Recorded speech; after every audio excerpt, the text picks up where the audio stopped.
آج کل بہت سے لوگ مشکلات سے گزر رہے ہیں. کچھ کے پاس نوکری نہیں، کچھ کو شادی میں مشکل ہو رہی ہے، کچھ کے رشتے خراب ہو رہے ہیں، کچھ بیمار ہیں، کچھ نے اپنے پیارے لوگوں کو کھو دیا ہے اور کچھ کو مالی نقصان ہوا ہے. لوگوں کو کئی طرح کی مشکلات کا سامنا ہے. ان تمام مشکلات کا سامنا ہمیں کیسے کرنا ہے؟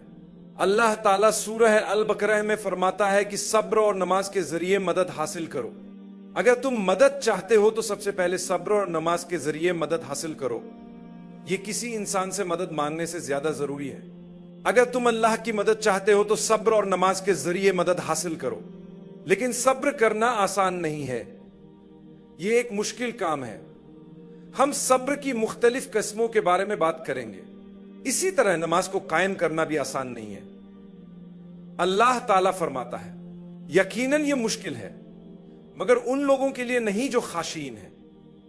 تو خاشعین کون ہے؟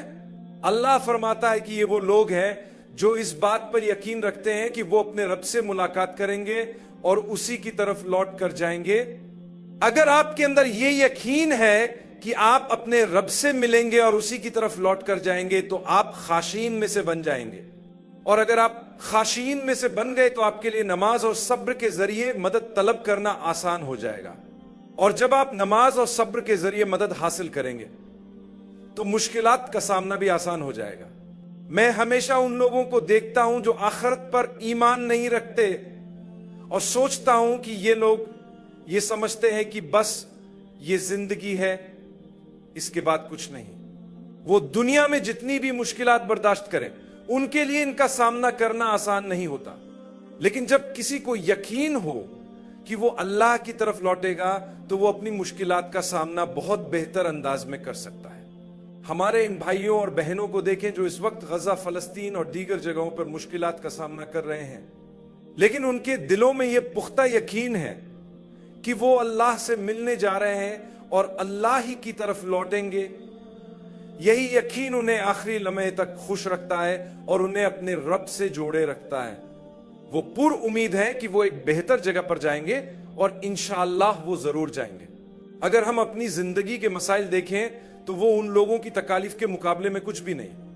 جو غزہ، فلسطین اور دوسرے ممالک میں لوگ مصائب جھیل رہے ہیں، چاہے وہ انسانی ظلم ہو یا قدرتی آفات جیسے سیلاب یا زلزلے، ہر شخص کی آزمائش مختلف ہوتی ہے. مگر یاد رکھیں کہ اللہ کبھی کسی کو اس کی طاقت سے زیادہ آزمائش میں نہیں ڈالتا. اللہ کسی جان پر اتنا بوجھ نہیں ڈالتا جتنا وہ اٹھا نہ سکے.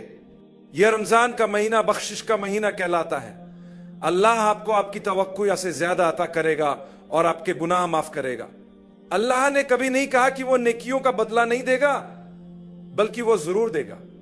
ہاں، اگر آپ نے کسی کو نقصان پہنچایا ہو، غیبت کی ہو یا ظلم کیا ہو تو آپ کی کچھ نیکیاں قیامت کے دن ان لوگوں کو دے دی جائیں گی اگر انہوں نے آپ کو معاف نہ کیا ہو.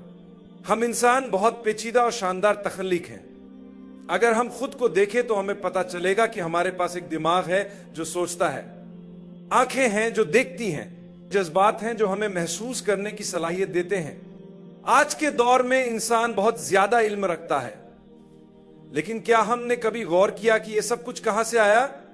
یہ سب اللہ کی عطا کردہ نعمتیں ہیں جو اس بات کا ثبوت ہے کہ ہمارا وجود یوں ہی ختم نہیں ہو سکتا.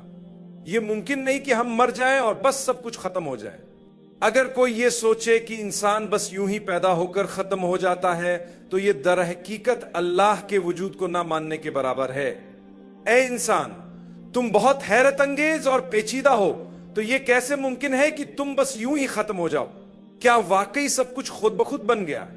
کچھ لوگ کہتے ہیں کہ ہم بس خود ہی پیدا ہو گئے، خود ہی بڑے ہو گئے اور زمین پر آ گئے. مگر کیا تم نے کبھی سوچا کہ تم کتنے پیچیدہ ہو؟ تمہارا جسم حیرت انگیز طریقے سے کام کرتا ہے. کیا تم نے کبھی غور کیا کہ تمہارا گردہ کس طرح خون کو صاف کرتا ہے؟